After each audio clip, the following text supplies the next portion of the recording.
नमस्कार, स्वागत है आपका दोपहर के नंबर 1 डिबेट शो में। मैं हूं आपके साथ अनुराग सिंह। सवाल ये कि क्या संभल की जामा मस्जिद का सच सामने आने लगा तो मौलाना मदनी के गड़े मुर्दे उखड़ने लगे या उन्हें गड़े मुर्दे दिखने लगे? क्या मस्जिद के नीचे मंदिर होने के राज मौजूद हैं?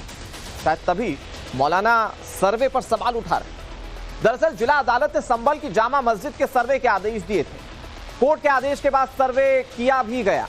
29 नवंबर तक सर्वे रिपोर्ट कोर्ट में दाखिल करनी है, लेकिन उससे पहले मुस्लिम पक्ष नाराज हो गया। जमीयत उलेमाए हिंद के अध्यक्ष मौलाना महमूद मदनी ने सर्वे पर सवाल उठाते हुए गड़े मुर्दे उखाड़कर धर्म निरपेक्षता की बुनियाद हिलने की बात कह दी। मौलाना मदनी वर्शिप एक्ट की दुहाई देकर भी कोर्ट के फैसले पर सवाल उठा रहे हैं। लेकिन सवाल यह है कि अगर सर्वे से सच सामने आ गया तो फिर परेशानी किसे है और क्यों है? आज इसी मुद्दे पर करेंगे, सबसे पहले इसी मुद्दे पर बहस करेंगे, लेकिन सबसे पहले ये रिपोर्ट आपको दिखाते हैं।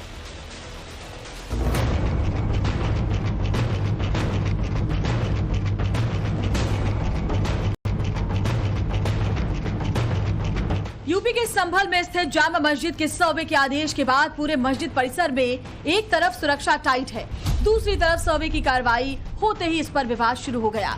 सर्वे के आदेश और उस पर हुई कार्रवाई से मुस्लिम पक्ष नाराज है। अब इस विवाद में जमीयत उलेमाए हिंद की एंट्री हो गई।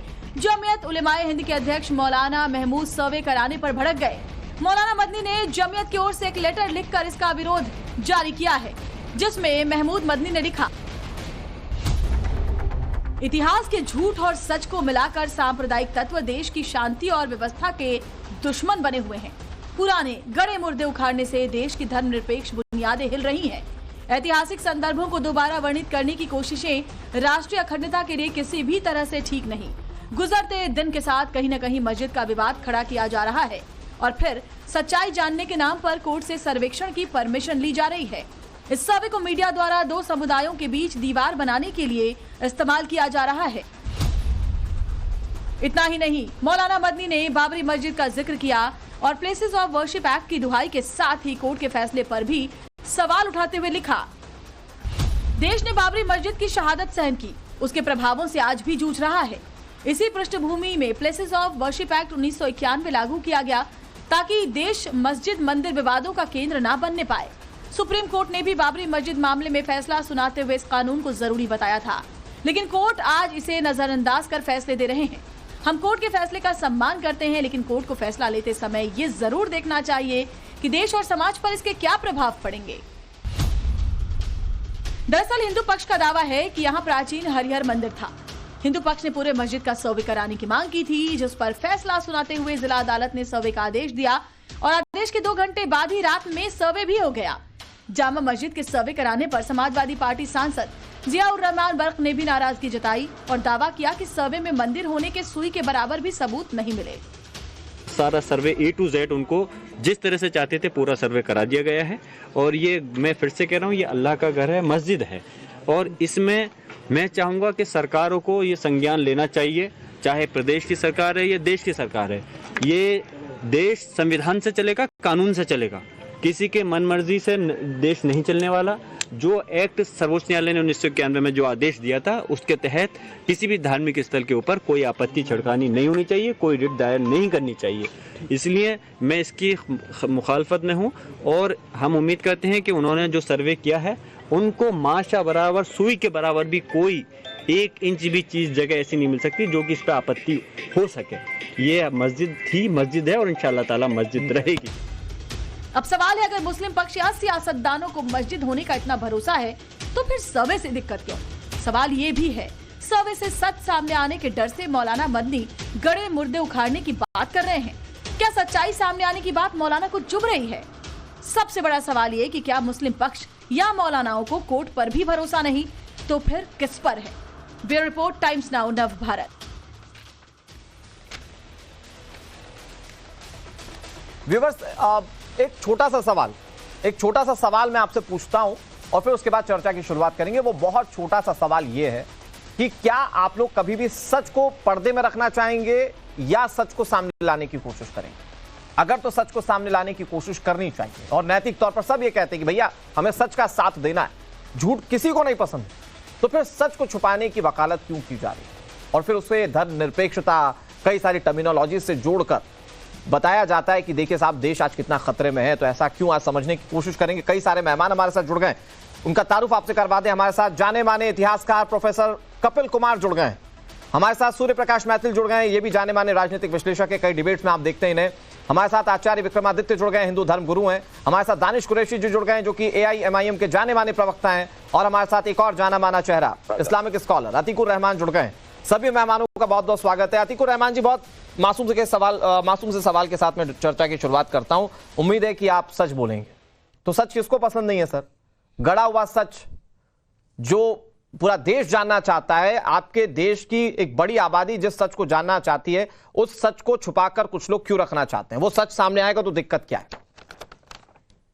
तो ये सच कब तक सामने लाना चाहेंगे आप?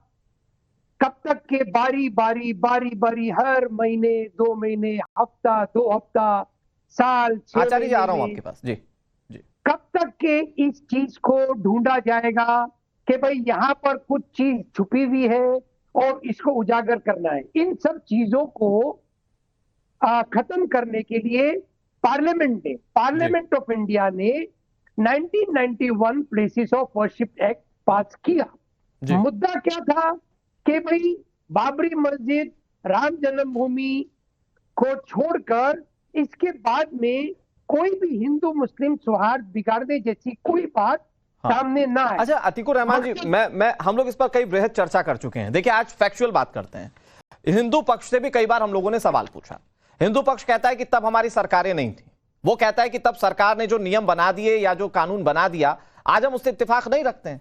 वो कहते हैं कि इस कानून को बदला जाना जरूरी है, क्योंकि कई ऐसे हिंदू मंदिर हैं और जाने माने हिंदू मंदिर है जहां से हिंदू धर्म की मान्यता जुड़ती है और उस पर मस्जिद बना दिया गया आक्रांताओं ने तोड़कर। तो आज हिंदू पक्ष कहता है कि हम जाग उठे और हम चाहते हैं कि हमारे मंदिर वापस हो जाएं। इस पर क्या जवाब दीजिएगा? ये बहुत इंपॉर्टेंट क्वेश्चन है अनुराग जी। आप कह रहे हैं कि हिंदू पक्ष ने कहा कि उस वक्त हमारी सरकार नहीं थी जी, यानी कि सरकार बदलने के साथ साथ में कानून बदलते हैं। ऐसी रिपब्लिक और ऐसी डेमोक्रेसी को क्या कहते हैं आपको पता नहीं है? सर, लेकिन देश का सच तो ये भी है ना कि कई कानूनों को वापस लिया गया है। नहीं, एक मिनट अतीकुर रहमान जी, आप बड़े ज़हीन व्यक्ति हैं। मैं कह रहा हूं कि ऐसा तो नहीं है कि देश में कानून वापस नहीं लिए गए हों। एक कानून बनाकर उसे मील का पत्थर तो हमारे देश में कभी नहीं कर दिया गया। वेरी गुड, बहुत इंपॉर्टेंट है। हाँ। और इसीलिए हम कहते हैं कि आगे आने वाले सालों के अंदर ट्रिपल तलाक का कानून भी वापस होगा। हाँ। और article places of worship act की आड़ में आप छुप जाएं और ट्रिपल तलाक पर कानून वापस हो जाए। वाह वाह अतीकुर रहमान साहब, आज की सरकार में इतनी ताकत नहीं है कि वो 1991 प्लेसेस ऑफ वर्शिप एक्ट को बदल सके। अरे सरकार की ताकत अपनी जगह। नहीं, एक मिनट मैं आ रहा हूं आपके पास। अतीकुर रहमान साहब, चर्चा की शुरुआत इस बात से हुई थी, सच सामने आने से क्या दिक्कत है? आप प्लेसेस ऑफ वर्शिप एक्ट की आड़ में क्यों छुप रहे हैं? सबसे बड़ा सच तो पार्लियामेंट्री एक्ट है जनाब। हाँ, सबसे बड़ा सच तो पार्लियामेंट्री एक्ट ऑफ 1991। तो उसी पार्लियामेंट को आप 3 तलाक के विषय पर नहीं मानते हैं। बड़ा आप ये जो हिपोक्रेसी वाली चीजें सर, ये एक्सपोज हो जाते हैं। उसी 3 तलाक पर आप कहते हैं कानून वापस ले लो। प्लेसेस ऑफ वर्शिप एक्ट आपके लिए मील का पत्थर साबित हो गया। क्या इरादा है आपका? मैं बताता हूं इरादा क्या। अच्छा, एक मिनट, आचार्य विक्रमादित्य ने हाथ उठा दिया था। विक्रमादित्य जी, वो कह रहे हैं एक बार में आप लोग नहीं बताते कि कितने जमीनों पर आपको क्लेम करना है। दूसरी चीज वो कह रहे हैं कि प्लेसेस ऑफ वर्शिप एक्ट तो लाया ही इसीलिए गया था कि सिर्फ कुछ जमीनों को छोड़ दे तो बाकी जगहों पर हिंदू पक्ष क्लेम कर ही नहीं पाएगा। जवाब दीजिए सर। अनुराग जी, वो तो मैं बाद में बात करूंगा, लेकिन अतीकुर रहमान ने आज अपनी वास्तविकता कर दी। ट्रिपल तलाक इस देश पर, पूरी संस्कृति पर एक ऐसा कलंक है, उसकी हिमायती बन के बैठ गए आज। आप समझे कि जगन वास्तविक तौर पर इनका चेहरा सामने आ गया है देश के सामने कि किस प्रकार की मानसिकता रखते हैं। ट्रिपल तलाक इस पूरी संस्कृति के ऊपर एक ऐसा जघन्य कलंक है कि सोचे स्त्री को आप 3 तलाक कह के उसकी जिंदगी बर्बाद कर दो, और ये वो लोग उसकी हिमायती बन के बैठ गए। दूसरी बात, अनुराग जी, अगर बताइए कि आपकी और मेरे पिताजी की, अगर आपके पिताजी और मेरे पिताजी का आपस में झगड़ा था और आपने मेरे मकान पे कब्जा कर लिया था और आज मैं उस हमारे खानदानी दुश्मन बन गई और आप कहते हो कि देश में पुरानी रात गई बात और भाईचारे की बात शुरू कर दें, तो सबसे पहले बनेगा कि आप मेरा मकान वापस करें, उसके बाद कहें जो गलती हुई हमारे पूर्वजों से हम उसके साथ में आओ गले मिलकर बात करें। लेकिन आप ये कहना चाह रहे हैं, यहाँ बैठे हुए तमाम मौलाना, पूरे भारत के मौलाना मदनी साहब जैसे लोग कह रहे हैं, हमने जो कर लिया अरे भाई, once it is a temple, it's always a temple. जो तुम हाँ। कहते हो ना कि एक बार मस्जिद, हमारी भारतीय संस्कृति में हम प्रतिष्ठित करके मूर्ति भगवान के लिए बनाते हैं, और वो भगवान की मूर्ति प्रतिष्ठित हो गई तो हमेशा के लिए वो प्रतिष्ठित रहेगी, वहां पर रहेगी। इस बात को समझ लेना चाहिए। हादिया सोफिया एक मस्जिद है जो बाहर विदेश में विराजमान है, उसके लिए क्या प्रचार की बात कर रहे हैं मदनी साहब? यहाँ बैठे हुए लोग तमाम थाली के बैंगन है, इनको अपनी अपनी अच्छी नहीं, लेकिन अच्छा एक मिनट आचार्य जी, मैं आपके पास आता हूं। Atiqur Rahman ji, I am back to you. एक चीज मुझे बताइए, आप हिंदू मुस्लिम एकता सौहार्द की बात करते हैं, भाई आप दिवाली पर तो मिठाई के लिए बुला रहे थे, आप हिंदू मुस्लिम एकता की बात करते हैं, मदनी साहब कहते हैं धर्मनिरपेक्षता के लिए खतरा है अगर हिंदू पक्ष क्लेम कर रहा है अपनी जमीनों पर, तो मतलब हिंदू पक्ष की जमीन मानकर उस पर क्लेम करता है। तो ये बताइए कि ये जब हिंदू पक्ष करता है तभी धर्मनिरपेक्षता पर खतरा क्यों है? भाई कुछ बड़ा दिल दिखाकर आप लोग भी अपनी तरफ से ऑफर कर सकते हैं। हिंदू पक्ष को लगता है कि उनसे जुड़ी हुई जमीनें हैं, उनसे जुड़ी हुई चीजें, और जैसा कि आचार्य जी भी कह रहे हैं कि हिंदू अगर मंदिर स्थापित करता है तो वहां पर पूरे प्रतिष्ठा के साथ, प्राण प्रतिष्ठा के साथ स्थापित करता है, जबकि मस्जिद को लेकर अलग टर्मिनोलॉजी आपकी। कपिल जी, मैं आ रहा हूं आपके पास इस जवाब के बाद। जी अतीकुर रहमान। अनुराग जी, मैंने आपके चैनल कोऑर्डिनेटर से कहा था कि ये महाशय जो आचार्य बन के बैठे हैं, क्योंकि डेमोक्रेसी में यकीन नहीं रखते हैं, मैं इनकी कोई भी डिबेट पे प्लेटफॉर्म शेयर नहीं करना चाहूंगा, इसीलिए मेहरबानी करके आप मुझे हटा दीजिए। मैं माफी चाहता हूं, मैं इनके साथ कोई प्लेटफॉर्म शेयर नहीं करना चाहता हूं। अच्छा अतीकुर रहमान जी, मुझे हटा दीजिए। ठीक, आपने हमारे गेस्ट कोऑर्डिनेशन से बात की होगी, ठीक है, आज तो आप जुड़ गए ना, आज आप एडजस्ट कर लीजिए। आज देश में सबको रहना साथ में सर, आज ही आप बड़े सहिष्णु होने का परिचय दे सकते हैं सर, आज ही आप धर्मनिरपेक्ष होने का परिचय दे सकते हैं अतीकुर रहमान जी। करना चाहते हैं, नहीं, ये मारकाट कर देते हैं भाई। नहीं, मैं इस बात का ध्यान रखूंगा कि आचार्य जी कुछ भी ऐसा ना कहें जो आपको आहत करे, मैं इस बात को इंश्योर करता हूं। अतीकुर रहमान जी, आचार्य जी प्लीज, आप अतीकुर रहमान जी जल्दी से मेरी बात का जवाब दे दीजिए। धन्यवाद। ये धर्मनिरपेक्षता की उम्मीद आप सिर्फ एक हिंदू पक्ष से क्यों करते हैं? ये धर्मनिरपेक्षता के लिए आप भी कदम उठा दीजिए। मैं पूरे देश से सेक्युलरिज्म की उम्मीद करता हूं, और मैं आग्रह करता हूं सेंट्रल गवर्नमेंट से, क्योंकि अभी आपने माना कि हमारी गवर्नमेंट है, हिंदू पक्ष का ये मानना है कि आज हमारी सरकार है, इसीलिए वो 1991 प्लेसेस ऑफ वर्शिप एक्ट को नहीं मानते। तो मैं गुजारिश करता हूं कि आगे आने वाले पार्लियामेंट के सत्र में इसको आप खारिज कर दीजिए। इस लॉ तो को खारिज कर देंगे तो आप लोगों को लगता है कि फिर हिंदू पक्ष very free to ask question about the masjid? मैंने पूरा नहीं किया है सर, जल्दी से बताइए ना सर, मेरा एक छोटा सा सवाल है। हाँ। मैं अतीकुर रहमान आज आपके चैनल के माध्यम से ये कहना चाहता हूँ कि मैं एज अ मुस्लिम अपने घर में नमाज पढ़ लूंगा, एक बार में, लेकिन एक बार में सब मस्जिदों को आप खत्म कर दीजिए। नहीं, ये इसके लिए भी डेयरिंग चाहिए अतीकुर रहमान साहब, जो आप कह रहे हैं, लेकिन बाकी जिन लोगों को धर्मनिरपेक्षता सिर्फ हिंदू पक्ष से चाहिए, शायद वो उस पर एग्री नहीं करेंगे। ओके अतीकुर रहमान जी, अच्छा खासा वक्त दे दिया, मैं डिबेट दूसरे मेहमानों के साथ खोलता हूं। कपिल जी, मैं बस अच्छा कपिल जी आप प्लीज कह लीजिए, जल्दी से कह लीजिए, आप बहुत देर से इंतजार कर रहे हैं। देखिए, मैं दो बहुत महत्वपूर्ण सवाल उठा रहा हूं अतीक जी और दानिश जी से, और दोनों चीजें सौहार्द से संबंधित है। मेरा पहला एक सवाल है, अतीक जी आप कह रहे हैं कि 91 का वर्शिप एक्ट है, उस एक्ट के बाद में किसी भी जगह का परिवर्तन नहीं किया जा सकता, ठीक बात है ना? तो मेरा एक सवाल यहां पे है कि अगर उस एक्ट के हिसाब से परिवर्तन नहीं किया जा सकता तो फिर वक्फ बोर्ड जो जमीनें रोज क्लेम करता रहता है तो वो भी रुकना चाहिए। फिर वक्फ बोर्ड क्यों किसी की जमीनें क्लेम कर रहा है लगातार? एक बात। दूसरी बात मेरी कहने की ये है कि अगर सौहार्द की बात हमें करनी है तो उसका एक सॉल्यूशन है, क्योंकि आपने एक बात कही कि भाई हर 2 महीने बाद ये एक सवाल उठ जाता है कि वहां मंदिर था, यहां मस्जिद नहीं थी। ठीक है, इसका निर्णय एक बार और अंत बार लेने के लिए मेरा ये निवेदन होगा कि दोनों धर्म के लोग वो क्या एक वो बनार फाइनल तय करके बात हो जाए कि भाई क्या क्या हम चाहते हैं, क्या ये दोनों समुदायों के बीच में ये खाई पटके हमेशा के लिए। लेकिन कपिल सर, उसमें दिक्कत ये है ना कि मदनी साहब टाइप के कुछ लोग होंगे जो उठेंगे, कहेंगे कि आप धर्मनिरपेक्षता पर सवाल कर रहे हैं। देखिए, मेरा वक्फ बोर्ड वाला सवाल बहुत महत्वपूर्ण है कि वक्फ बोर्ड तो आज भी जमीनें क्लेम कर सकता है सारी की सारी, चाहे वो किसी की भी हो। समझे आप? तो उसमें भी रोक लगे, फिर उसके ऊपर रोक क्यों नहीं लगनी चाहिए उसके? ठीक है, ठीक है, अतीकुर रहमान साहब इस सवाल को थोड़ा सा आप डाइजेस्ट कर लीजिए, मैं आता हूं आपके पास। दानिश कुरैशी जी, लेकिन मैं मदनी जी पर आता हूं नाउ। हम लोग फिर से मदनी जी पर बात करते हैं। वो कुछ बातें बहुत इंपॉर्टेंट कह रहे हैं। वो कह रहे हैं कि देश की मस्जिद, एक मस्जिद शहीद हो गई तो हमने उस शहादत को सहन कर लिया। धर्मनिरपेक्षता के लिए खतरा बता दे रहे हैं। अगर हिंदू पक्ष अपने किसी जमीन को ये चिन्हित करते हुए बताता है कि ये हिंदू पक्ष की है, कोर्ट परमिशन दे रहा है, कोर्ट पर, क्योंकि बैरिस्टर साहब तो हमेशा कोर्ट और कानून संबद्ध बात करते हैं। मदनी साहब कह रहे हैं कोर्ट परमिशन दे रहा है, इसमें भी उन्हें आपत्ति। भाई कोर्ट तो कोई भी चीज सबूत के आधार पर करेगा ना, उस पर भी उन्हें दिक्कत है। और एक पॉइंट जिस पर मदनी साहब और आप दोनों कॉन्साइड करते हैं, मतलब AIMIM और मदनी साहब दोनों कॉन्साइड करते हैं कि प्लेसेस ऑफ वर्शिप एक्ट कहां एग्जिस्ट करता है अगर हिंदू पक्ष अपनी मांगों को रख रहा है। सर कैसे देख रहे हैं आप इसे? क्योंकि अगर तो आप ये कहें कि हिंदू पक्ष सारा क्लेम छोड़ दे, तो आपको लगता है कि फिर ये धर्मनिरपेक्षता है जिसकी वकालत आप करते हैं या मदनी साहब कर रहे हैं?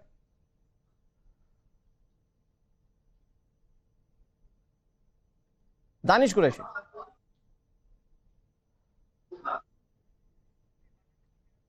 दानिश जी आप तक आवाज आ रही है? मुझसे पूछ रहे हैं? जी जी दानिश जी, सवाल आप ही से। मैंने बड़ा लंबा सवाल फ्रेम किया, बहुत शॉर्ट में बताओ। दानिश जी अगर आप तक आवाज पहुंच रही है। दानिश जी जी बोलिए, क्या सवाल, क्या सवाल रिपीट करिए। हाँ, तो मैं सवाल पूछता हूं। दानिश जी सवाल यह है कि प्लेसेस ऑफ वर्शिप एक्ट का उल्लंघन बताकर आप ये चाहते हैं कि हिंदू पक्ष किसी भी जमीन पर अपना दावा छोड़ दे। हिंदू पक्ष कहता है कि भैया हमारे तो जो पूर्वज थे उन लोगों के तार जुड़े हुए हैं, उन लोगों से धर्म संबंध चीजें जुड़ी हुई हैं, कैसे छोड़ दें हम चीजों को? सुनिए, और अगर कोर्ट के माध्यम से सच सामने आता है, हिंदू पक्ष को सच्चाई पता चलती है, तो दिक्कत क्या है? अच्छा सुनिए, अब जवाब सुनिए। देखिए सबसे पहले तो मेरा सवाल, कुरैशी साहब बोलिए तो सही। सुनिए, अच्छा आप जवाब सुन लीजिए। देखिए सबसे पहले तो मेरा सवाल उन लोगों में, अच्छा आप जवाब सुन लीजिए। अब मेरा सवाल ये है कि सबसे पहले तो कहां है वो मौलाना जो ये कह रहे थे कि महाविकास आघाड़ी को वोट करना। अच्छा अब ये मामला बना है तो अब इनको असदुद्दीन ओवैसी याद आएंगे, ठीक है। उसके बाद दूसरे एक नेता कहेंगे कि इस देश में हिंदुओं का, मुसलमानों का नेता तो हिंदू ही होता है, तो अब वो जो मुसलमानों का नेता हिंदू है वो जाके पार्लियामेंट में प्लेसेस ऑफ वर्शिप एक्ट की दुहाई देगा या सिर्फ असदुद्दीन ओवैसी साहब से ही तवक्को करेगा।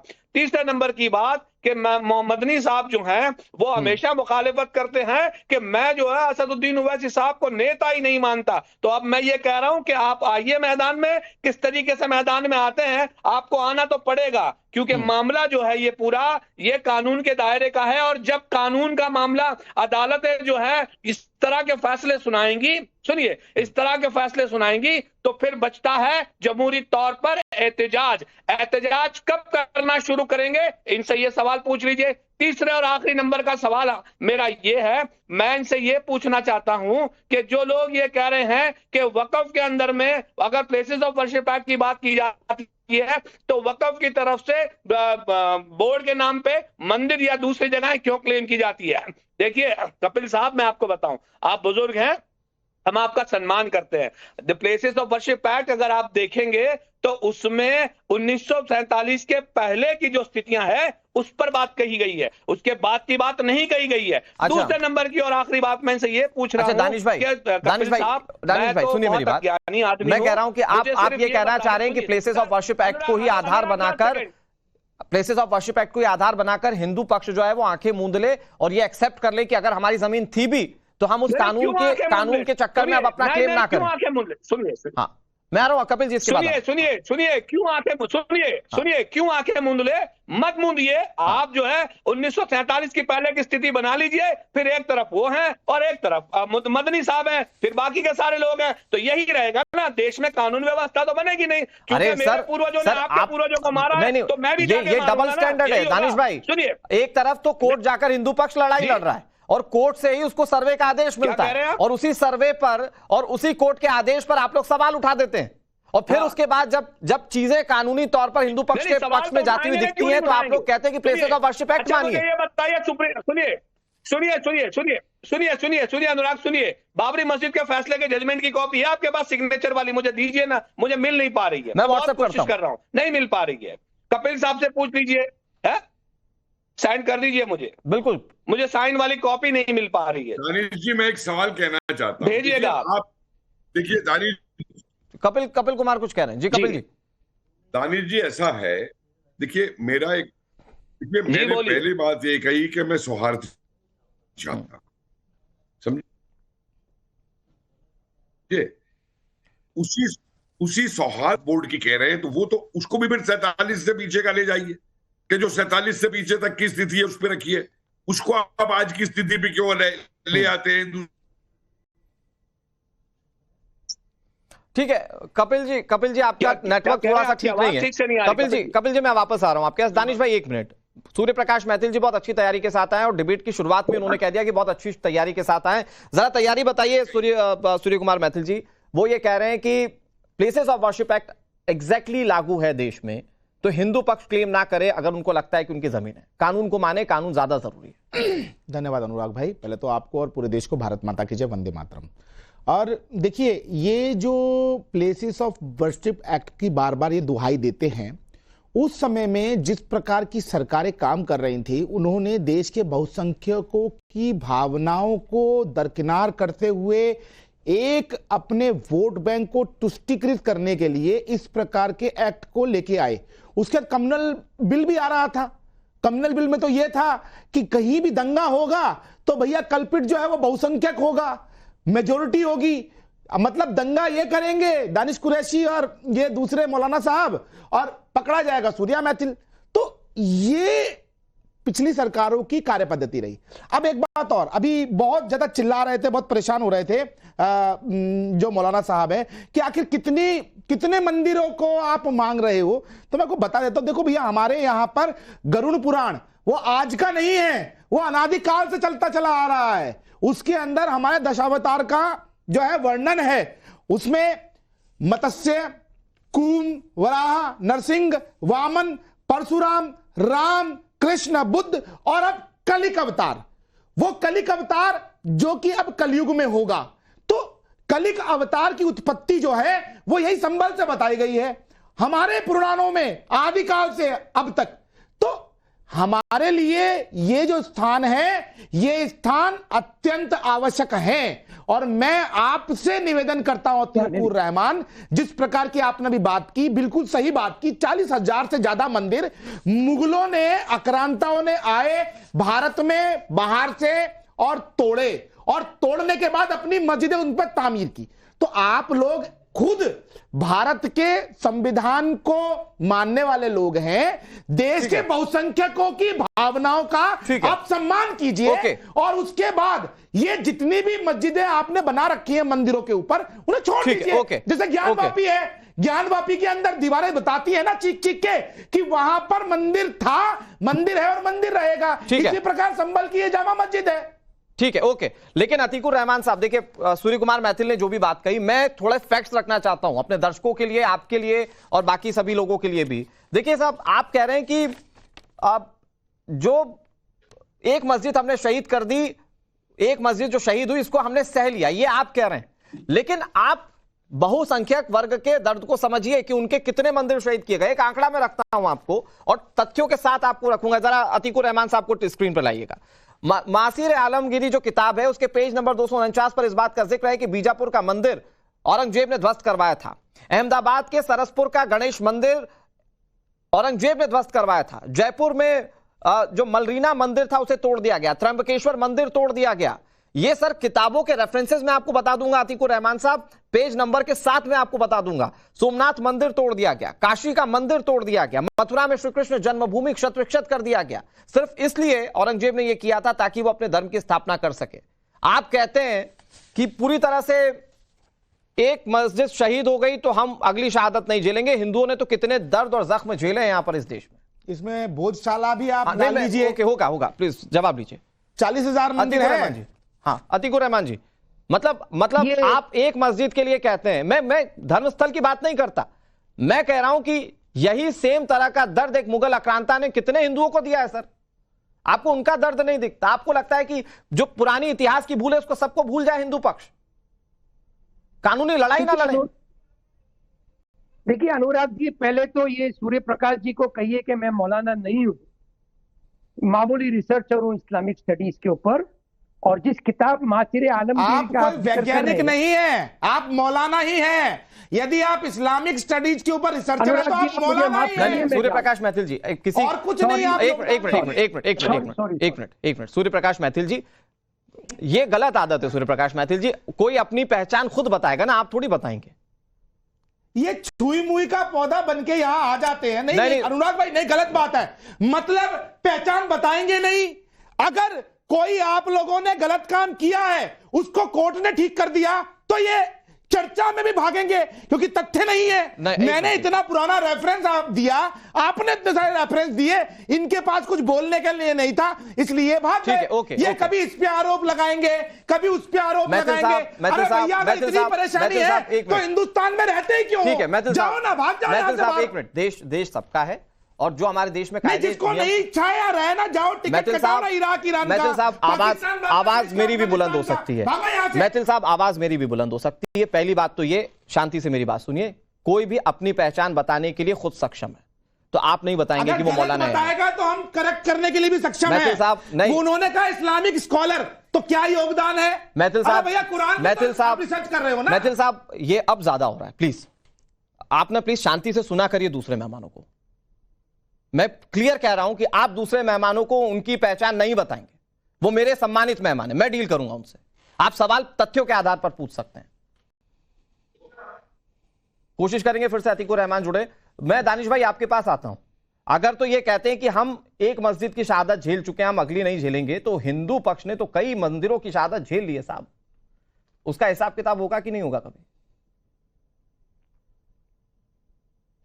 देखिए, सुनिए मेरी बात। अगर मेरे बाप दादाओं का हिसाब पूछने निकलेंगे ना, तो अनुराग जी, पैनल में बैठा कोई भी नहीं बचेगा। मेरे बाप दादाओं के साथ जो जुल्म हुआ इस देश में दलितों के साथ में, उसका हिसाब किससे लूं? मैं आचार्य जी से लूं, सूर्य मैथिल से लूं, या कपिल कुमार से लूं? किससे लूं? अगर मैं हिसाब करने निकल गया, तुमने जो जुल्म और ज़्यादतियां हमारे पूर्वजों पे की है, इसका हिसाब मैं मांगने निकल आया, तो जवाब दे पाएगी देश की सर्वोच्च न्यायालय, देश की अदालत न्याय दे पाएंगी? इसका गलत बात दे पाएंगी?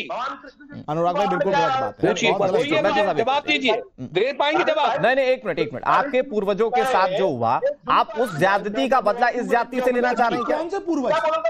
कौन से पूर्वज? नहीं, एक मिनट, एक एक करके। और दानिश भाई, पहले भी जो कन्वर्जन हुए, ऐसा नहीं है कि पुष्प देकर किए गए। तुम हमारी मस्जिद तलवार की नोक पर भी कई कन्वर्जन हुए। नहीं, कौन से पूर्वजों से पूछिए। दानिश कुरैशी, तुम्हारे पूर्वजों के नाम बताओ। ये बताओ पहले, तुम्हारे पूर्वज कौन थे जिनके ऊपर अत्याचार हुआ? यदि तुम यहाँ स्वीकार करते हो कि दलित थे तुम्हारे पूर्वज, तो फिर किन्होंने कन्वर्ट किया?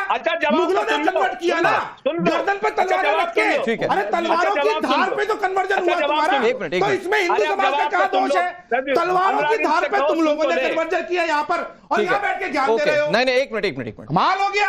ठीक है, सूर्य प्रकाश मैथिल जी, आप स्टूडियो में बैठे हैं, इस बात का थोड़ा सा लिहाज कर लीजिए। मैं बहुत शांति से कह रहा हूं, मैं तो पूछ रहा हूं ना दानिश जी से सवाल, और वो बेबाकी से जवाब दे रहे हैं। आपको हर गेस्ट में इंटरव्यू क्यों करना है? आप अपने वक्त पर बोलिएगा। प्रोफेसर कपिल कुमार भी हमारे साथ जुड़ गए हैं, अतीकुर रहमान भी जुड़ गए हैं, और आचार्य जी भी हैं। मैं आप दोनों के पास आऊं, कपिल जी और आचार्य जी। अतीकुर रहमान साहब, मेरा वही छोटा सा सवाल जो मैं पहले पूछ रहा था आपसे, देखिए कोई आपको बीच में नहीं रोकेगा, लेकिन फिर सवाल वही है कि सर, हिंदू पक्ष जो उनके मंदिर शहादत हुए, शहीद हुए, आप एक मस्जिद की शहादत की बात कहते हैं और उसका डर दिखाकर कहते हैं कि अगले पर हम नहीं मानेंगे। हिंदू पक्ष तो मानकर बैठा है साहब, कई हजार मंदिर तुड़वा कर बैठा हुआ है, और जहां से उसको लगता है कि रेलेवेंसी हमारे पूर्वजों की या हमारे भगवान की, वो वहां के लिए क्लेम करता है। अनुराग जी, मैं समझ रहा हूं लानत है मुझ पर, अतीकुर रहमान पर, जो 70-75 साल की आजादी के बाद भी अपने आप को मुस्लिम पक्ष कह रहा है, और कोई और मजबूर हो गया है ये कहने पर कि वो हिंदू पक्ष है। क्यों हम अपने आप को नहीं कहते हैं कि हम हिंदुस्तानी पक्ष हैं या हम इंडियंस हैं? दूसरी बात, जिस किताब का हवाला आप दे रहे हैं मासिर आलमगीरी का जी, उसके ऊपर हमारे जो हिस्टोरियन है इरफान हबीब साहब जी, ये सेक्युलरिज्म का ढकोसला बहुत हो गया। अब ये देश में जो हालात बन रहे हैं ना, उसके बावजूद भी ये बातों से कुछ मतलब निकलने वाला नहीं है। अरे दानिश भाई, अतीकुर रहमान साहब भी बोल रहे हैं, आप ही के पक्ष की बात कह रहे हैं। ठीक है, ओके अतीकुर रहमान जी। इरफान हबीब जो हमारे हिस्टोरियन है, वो ऑलरेडी इस बात को कबूल कर चुके हैं कि ज्ञानवापी मस्जिद के अंदर औरंगजेब का फरमान है जी। अब जो मासिर आलमगीरी का जिक्र कर रहे हैं अनुराग, हाँ, तो इसी मासिर आलमगीरी के अंदर बाबरी मस्जिद का जिक्र क्यों नहीं है कि औरंगजेब ने या किसी भी बादशाह ने बाबरी मस्जिद को आप नहीं बोलेंगे। अतीक जी देखिए, आपको नहीं लगता कि आप दो तरफा बात कर रहे हैं?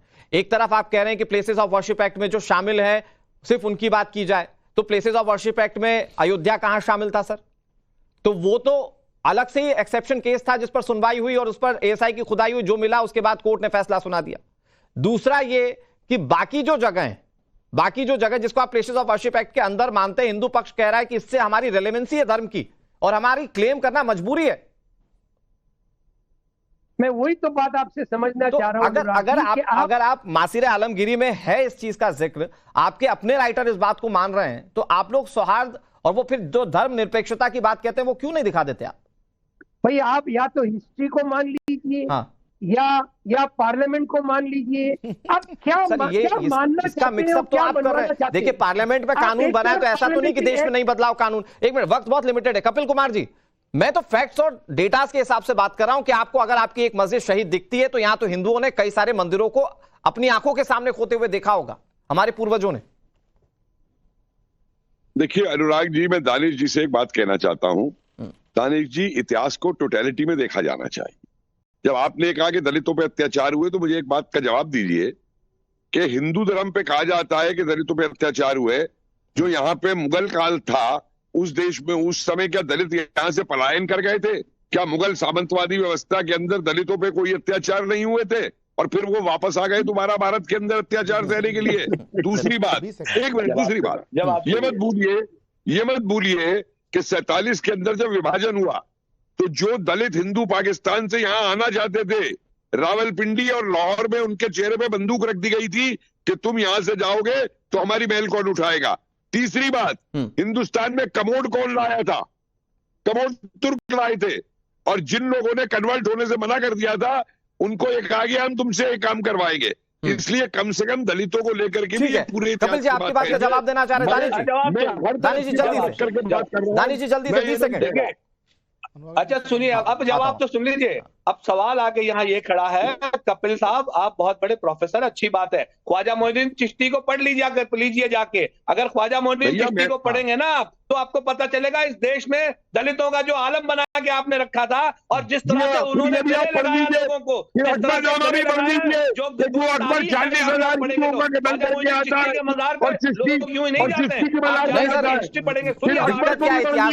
सबको इतिहास सिर्फ अपने सुटेबिलिटी के हिसाब से चाहिए। तो एक मिनट, मैं आ रहा हूं सबके पास। आचार्य जी 20 सेकंड आपके और 20 सेकंड फिर सूर्य कुमार मैथिल जी के। आचार्य जी, मुस्लिम पक्ष एक जो बात कहता है कि भैया ऐसे तो आप हमारी सब मस्जिद पर दावा कर लेंगे जैसे वक्फ की जमीन, वक्फ जैसे जमीनों पर करता है, वैसे तो आप हर मस्जिद पर दावा करने लगेंगे कि ये हमारा मंदिर है।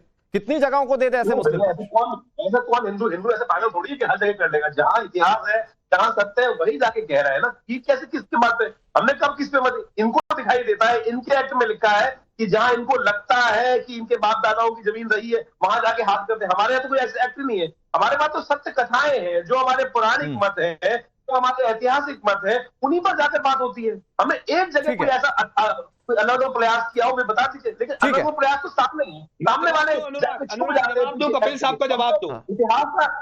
इतिहास साथ में लेके आते हैं।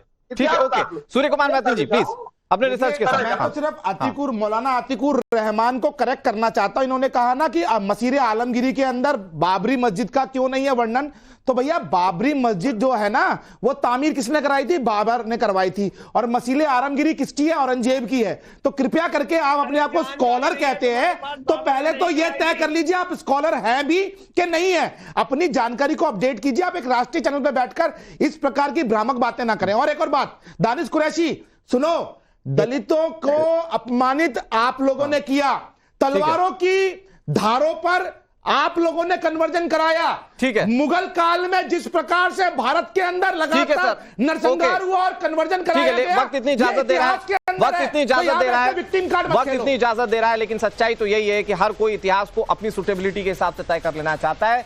फिलहाल जो हिंदू पक्ष कह रहा है उस पर कोर्ट का दरवाजा है और कोर्ट का दरवाजा खटखटाते हुए हिंदू पक्ष आगे भी बढ़ा है। सभी मेहमानों का बहुत बहुत शुक्रिया।